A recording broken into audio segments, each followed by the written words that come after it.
here with the OCV channel, and it's back with Food with the Phantom, another kitchen recipe from yours truly, the Phantom. Everybody, when I make pork chops, everybody always asks for the recipe. How do you make the pork chops, man? How do you make the pork chops?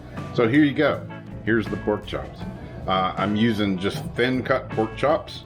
I'm baking them. I'm coating them and baking them. You know, baking them. I'm not baking them, I'm frying them. I wanted to bake them, but I'm frying them. You know, I don't eat fried food that often, but every now and again, you know, I'll have some fried pork chops or fried fish. So here you go with the Phantom Southern Fried Pork Chop delicacy.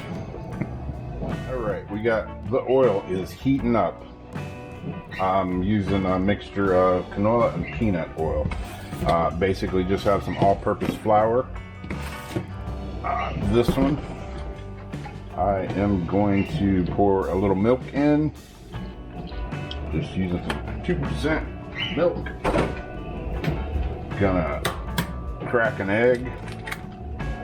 Toss that in there. Like so.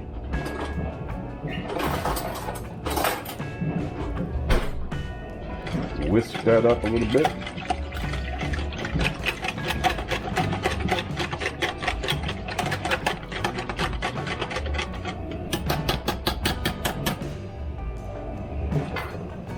And in this one, I'm going to use what I have, which is some Progresso breadcrumbs, seasoned breadcrumbs. I'll throw them all in there. Why save a little bit, right? And a little bit of Planko seasoned crumbs.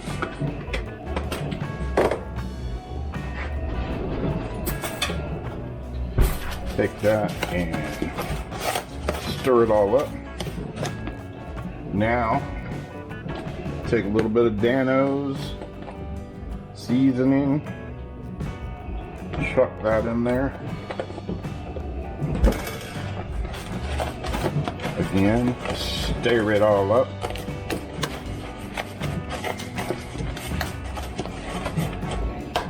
And there you go. The order we're going to do these in is I'm going to dredge them in flour, dip them in milk and egg, dip them in the seasoned crumbs, and then dip them in the oil. See what kind of temperature we got going here. 100, 200,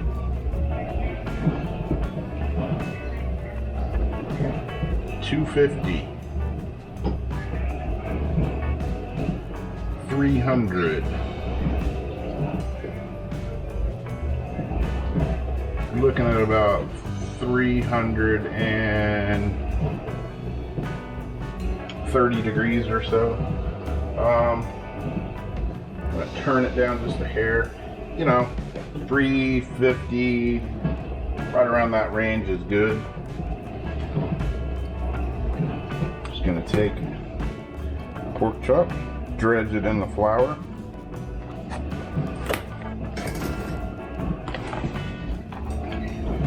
Dunk it in the egg and milk. Toss it in the breadcrumbs.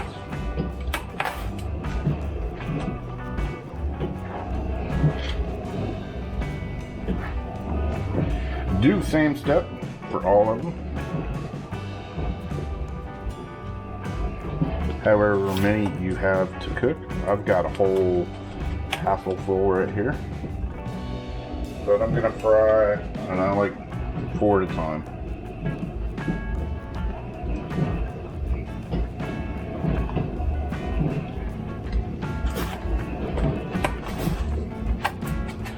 It's really pretty easy to do this recipe.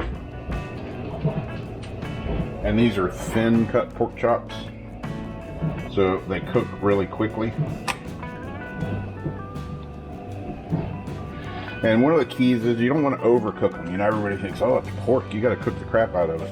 You know, the same with chicken. You don't. You got to get it done. You don't got to get it overdone. When you get it overdone, then it gets chewy.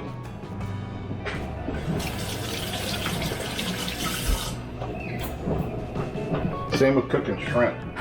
Like a lot of people will overcook shrimp and they come out all rubbery. Ain't nobody wants rubbery food. Just lay them in there. I got about a half an inch of oil in here.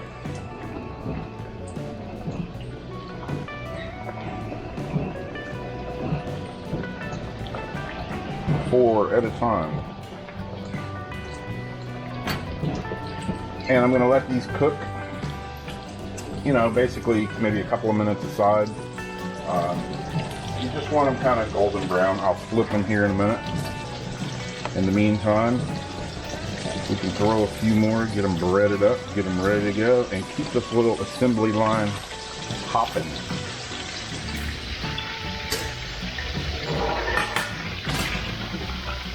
And anytime I'm doing fried stuff, I like to put it on a rack, you know, and let it dry. That way not put it directly on paper. But man, those are done. And we are ready for the next step.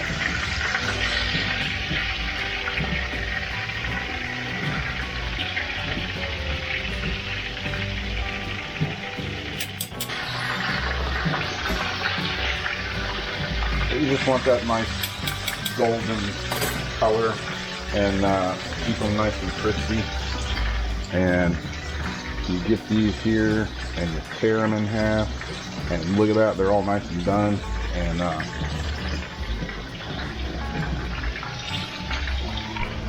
that's good. Yeah, man, those are tasty. And next up, we are going to do this.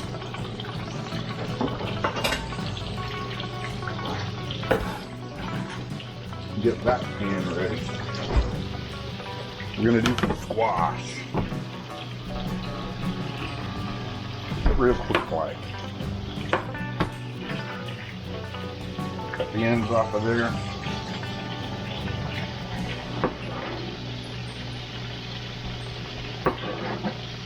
Cutting these in about, I don't know, 1/4 inch slices. That's a little less, but close to 1/4.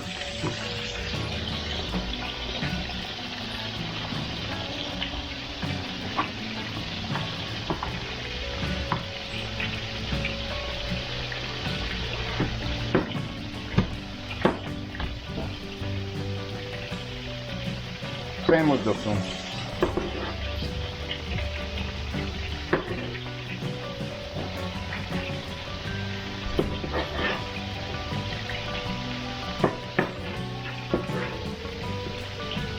That was a little over 1/4. So we're going to take these and we're going to throw them in this pan. Actually, I'm going to do a couple in this pan, fry them with breading, and I'm going to do a couple not in breading. So again, we're going to do the same thing with these that we did with the pork chop. Dredge them in the flour, toss them in the milk and the egg, then throw them in the breadcrumbs. I'm going to do them 2 different ways. See which way comes out better.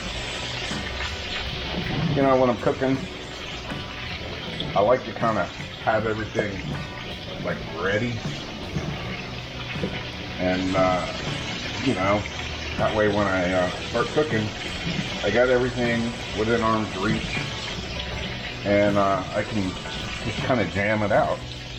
And that way, you know, it doesn't need to take like 2 hours to cook dinner. You know, you can knock it out 15, 20 minutes most times.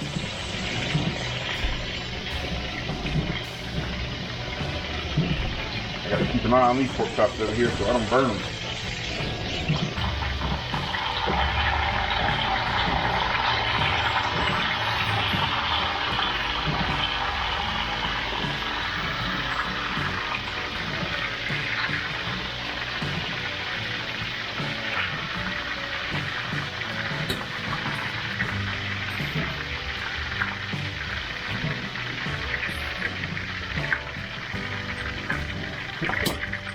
Look at that, delicioso.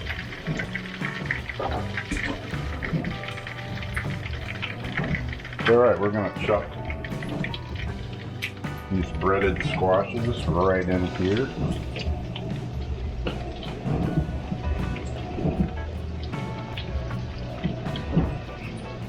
Just like that. And these are gonna cook real quick because, hey, they're squash, right? Gonna cook these other pieces of squash up.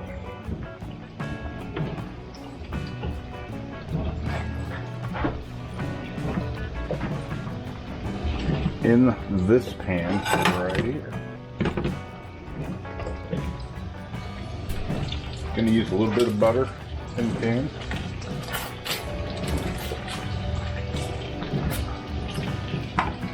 Quarter of a stick.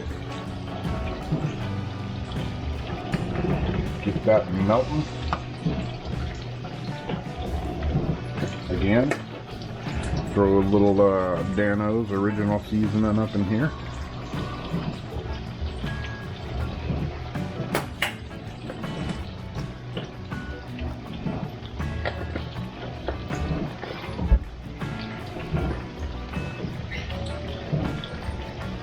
A little bit of this Everglades, just because it does have a little bit of salt in it.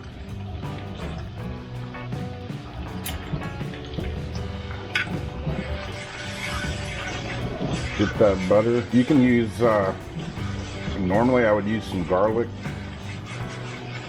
I would throw some onions in here. And, you know, whatever kind of spices you have. If you don't have Dano's, you can't really buy it in the store around here. You got to order it from Dano's Seasoning. I think it's just Dano's original seasoning.com or Dano's. I don't know, I'll put the link in there like I usually do. Well worth getting though. Good stuff.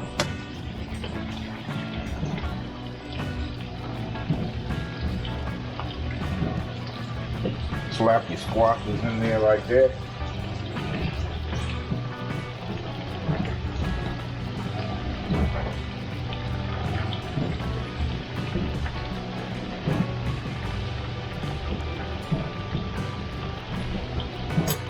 They're basically sauteing those in a little bit of butter and some Dano's, and we are frying these.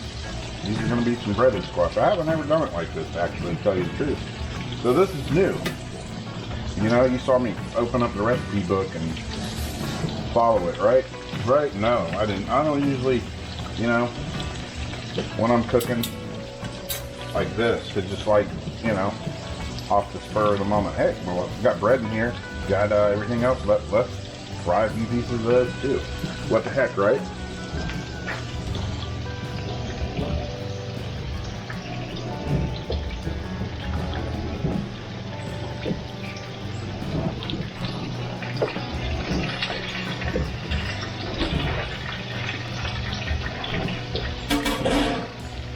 Now we got the pork chops done. These are cooking. These are almost done, I'm pretty sure. That frying pan is hot. The old cast iron. This cast iron frying pan was my grandmother's, and my grandmother died many years ago. And my aunt kept cooking with it. She lived to be almost 101, and then I got it.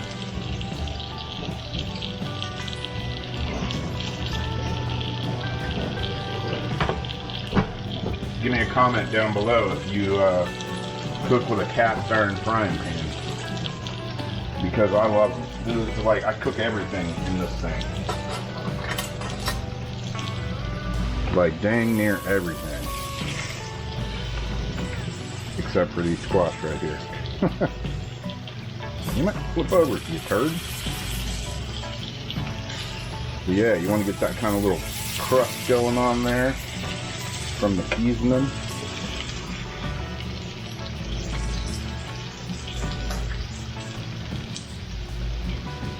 And these babies are D-O-N-E.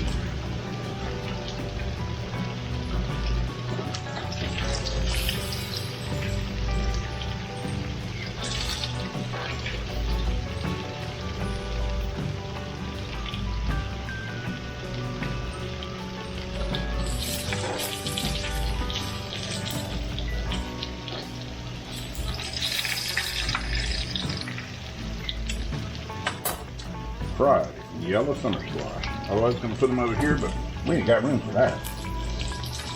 A little bit as you go.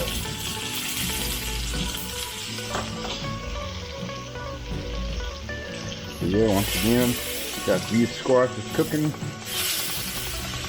They're coming out looking tasty. Like I say, after you get these done, you can hit them with salt, pepper, whatever kind of spices you like. I'm trying to keep it low sodium because I'm a fat ass and have some dietary restrictions I'm trying to stick to. And I've always eaten salt and it's never affected me, but now that I'm 57 years old, all of a sudden stuff is starting to affect me. Sucks getting old, but hey, it is what it is. You gotta take care of yourself and try to eat right. Fried pork chops, you know, fried fish isn't always the healthiest choice, but every once in a while, you just gotta say screw it and have some good old southern fried fish or fried pork chops or some fried chicken. You know, you only live once on this earth anyways. Who knows where we go after here, but you know, as long as it's not excessive, eating fried food every day, that can't be good for you. Every once in a while, it ain't gonna kill you. But anyway, that's about it for these and for those.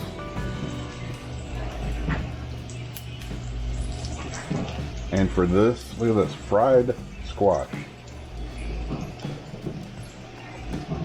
Oh man.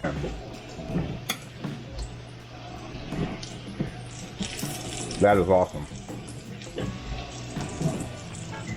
That is freaking awesome.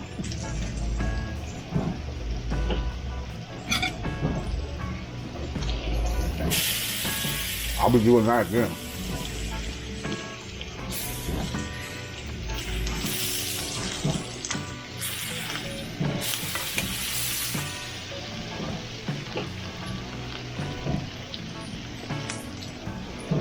Turn off the heat on those because they done too.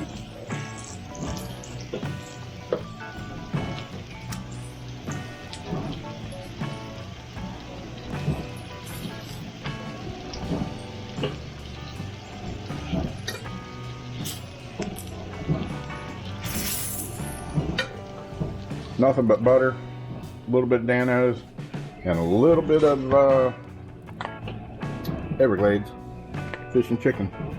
Gonna top them off with a little bit of that. Call it a day. Put it on a plate and eat it. Make sure the oven's off so I don't burn the house down. There you go. I'll include a picture of the dinner on a plate here at the end.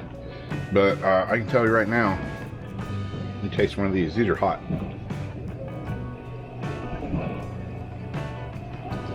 Holy crap. That's good. It's hot. I think I just burned my tongue.